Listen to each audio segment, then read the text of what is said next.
Vejam que história.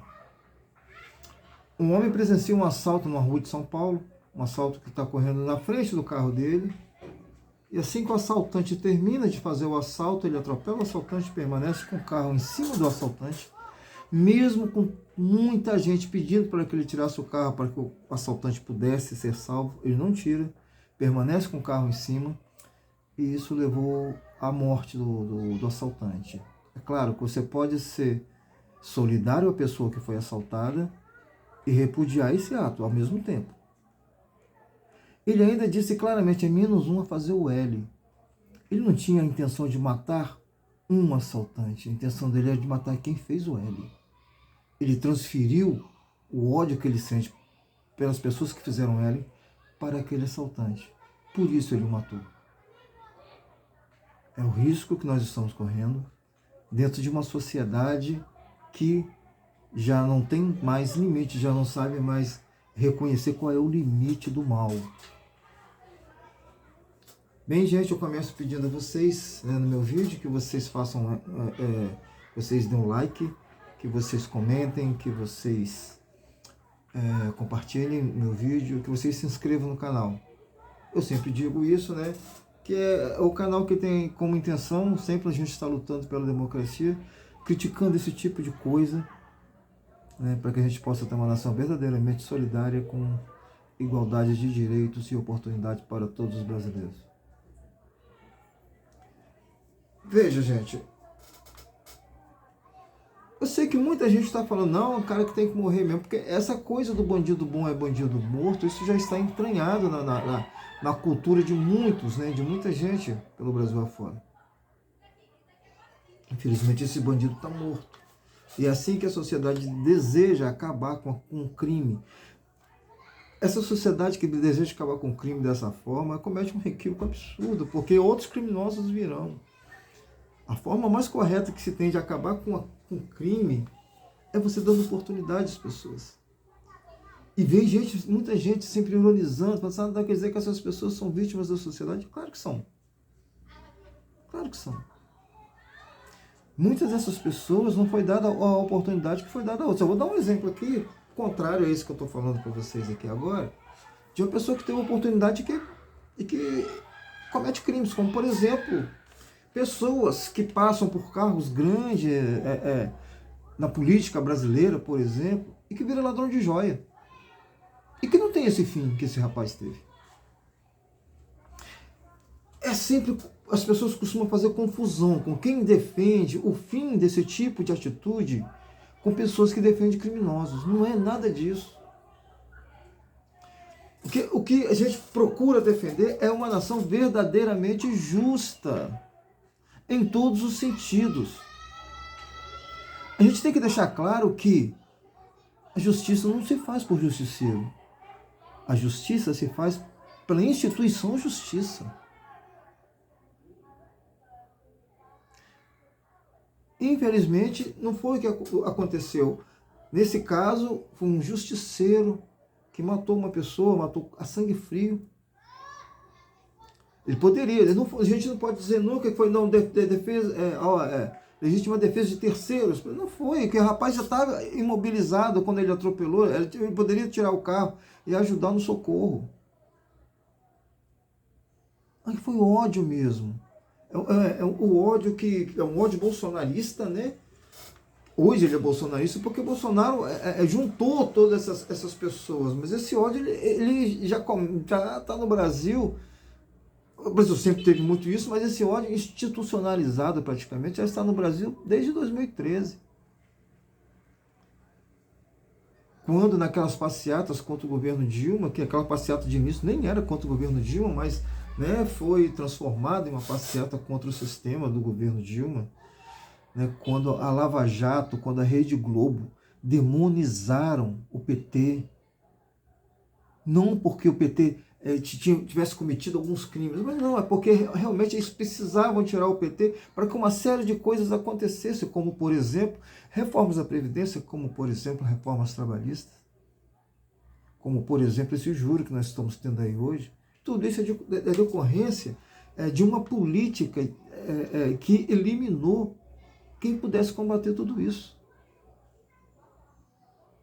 Hoje nós estamos vivendo com esse ódio. Uma coisa que eu estava conversando agora há pouco com a minha esposa, que nem eu nem ela adesivamos os nossos carros, que são nossos candidatos.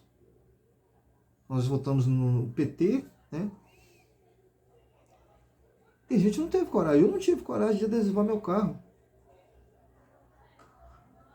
Porque essa onda de violência é muito grande. A gente vê pessoas dentro de igrejas defendendo armamento, né? Pessoas dentro de igrejas defendendo que bandido bom é bandido morto. A política. A gente vê também a direita em Brasília, principalmente os filhos do Jair Bolsonaro e os seus asseclas. Eles não têm projeto de governo, projeto para o Brasil, nenhum projeto, só ódio. Só ódio, querendo lacrar, que agora é a palavra da moda, é lacrar. E é isso que eles vão fazer, por exemplo, na CPMI, dos atos antidemocráticos. Espalhar ódio para lacrar, para levar para o seu público, porque eles têm público. Eles têm público. Com tudo esses absurdos, eles têm os públicos deles. Esse tipo de atitude é uma atitude clássica de fascismo. As pessoas comemoram esse tipo de coisa nas redes sociais, assim como comemoraram quando a polícia do Rio de Janeiro subiu lá no Jacarezinho, matou um monte de gente, que se era bandido ou não, isso não interessa. Comemora-se, né, o comportamento da polícia violenta, da polícia agressiva. Comemora-se tudo isso. Infelizmente, nós estamos vivendo essa realidade. E essa realidade de banalização da violência, que a violência está banalizada. Hoje é normal esse tipo de coisas, né? A briga de trânsito está matando gente porque está todo mundo armado. E pior do que eles estarem armados é que eles estão numa condição que cometem crimes e você não pode rastrear. Os CACs compraram armas à torta e à direito, aí, como diziam antigamente, né, e distribuíram para bandidos, para pessoas de bem, e que matam e você não consegue mais rastrear, e fica por isso mesmo. A violência está banalizada, né, e a violência é só uma ponta do mal. O mal está banalizado no Brasil. O que me lembrou o livro da Hannah Arendt, né, era uma judia que ela morou nos Estados Unidos há muito tempo, saiu da Alemanha, fugida da guerra, foi para a Alemanha. E em 1960, quando foi preso Adolf Eichmann, foi preso na Argentina, ela foi convidada para participar para assistir o julgamento do Adolf Eichmann em Israel. E ela criou esse livro aqui, olha. Esse é o livro, O Julgamento de Eichmann. Eichmann em Jerusalém, um relato sobre a banalidade do mal. Nós estamos vivendo isso, o mal ele está sendo banalizado. Ou será que nós nos esquecemos que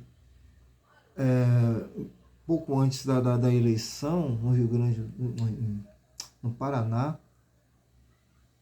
uma pessoa descobre que tem um petista comemorando aniversário e que o tema da festa era o PT e vai lá e nunca viu o cara, mas foi lá e matou. Teve gente que ficou preocupado com a saúde dele ainda, porque ele também tomou tiro, já que o petista também estava armado, se defendeu. Pessoas quiseram explodir o aeroporto de Brasília agora há pouco, 2 meses, 3 meses atrás, mês de dezembro isso. Então tudo isso, gente, é aplaudido por muita gente. Então eu vejo hoje também o mal no Brasil também sendo banalizado. Nós não temos mais segurança. A gente não pode estar defendendo um partido político de esquerda em qualquer lugar, porque você pode ser agredido, você pode ser alvejado. Essa é a verdade. E ele matou o rapaz, o assaltante, né?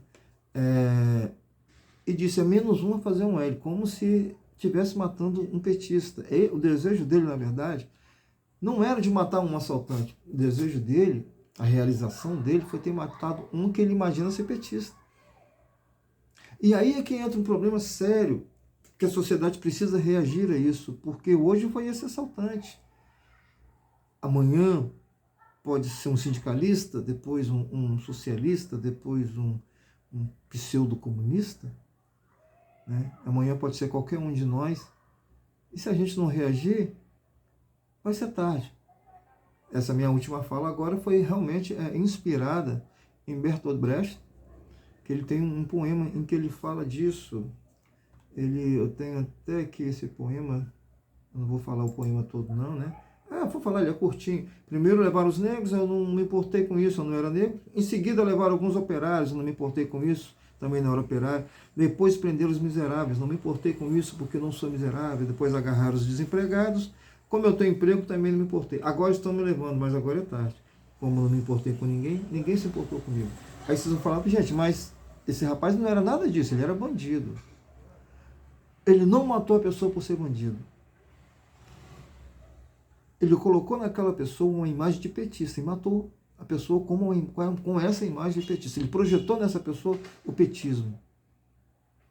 Porque tudo que essas pessoas veem, que são diferentes deles, do pensamento deles, eles acham que são petistas, que são comunistas.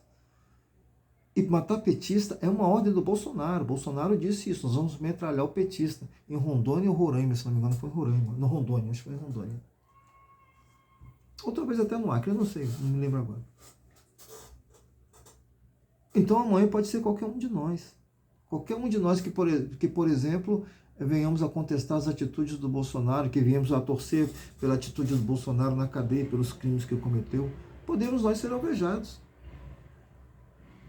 Porque na visão dessas pessoas, nós também somos bandidos, porque nós somos contra o mito deles, nós somos contra essa ultradireita deles, nós somos contra o fascismo deles, nós somos contra o nazismo deles. Então a sociedade precisa reagir a esse tipo de coisa. Eu repito, justiça não se faz por justiceiro, justiça se faz pela justiça, instituição justiça. Inclusive com a defesa. Mas o rapaz tem defesa? Tem sim. No Estado de Direito ele tem direito à defesa. Ninguém torce para que um bandido cometa o seu crime, roube as pessoas, assalte as pessoas e saia impunemente. Nunca os direitos humanos pensou dessa forma. Nunca. Isso é uma mentira. Só que os direitos humanos agem para que todas as pessoas tenham a ampla defesa. Nós estamos com muita gente presa em Brasília lá, que, por exemplo, né, o Anderson Torres está tendo privilégio demais, né, em que outros presidiários não têm.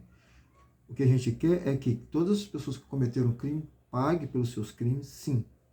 Paguem sim. Mas o que a gente quer é que a justiça comece a ser feita imediatamente nos locais mais miseráveis do Brasil, para que esse tipo de coisa não venha acontecer, para que esse tipo de coisa se encerre. Quando a justiça começar a chegar nas favelas, principalmente nas favelas cariocas, por exemplo, nós vamos ter menos no futuro, isso é um projeto a longo prazo, médio e longo prazo, nós vamos ter menos casos como esses. Precisamos reagir hoje, porque amanhã, com certeza, pode ser qualquer um de nós. Ele não matou um assaltante. Ele projetou nesse assaltante a imagem de um petista, de uma pessoa que politicamente pensa contra ele. Isso é fascismo. Fico por aqui. Peço a vocês que curtam o vídeo, caso tenham gostado, que compartilhem. Peço a vocês que se inscrevam no canal, comentem também, né? Para que a gente possa crescer com esse canal e continuar fazendo vídeos como esse. Essa é a minha natureza. Eu não vou fazer um vídeo que venha defender o contrário a isso, não. Nunca. Essa é a minha natureza. Fiquem todos com Deus. Um grande abraço a todos.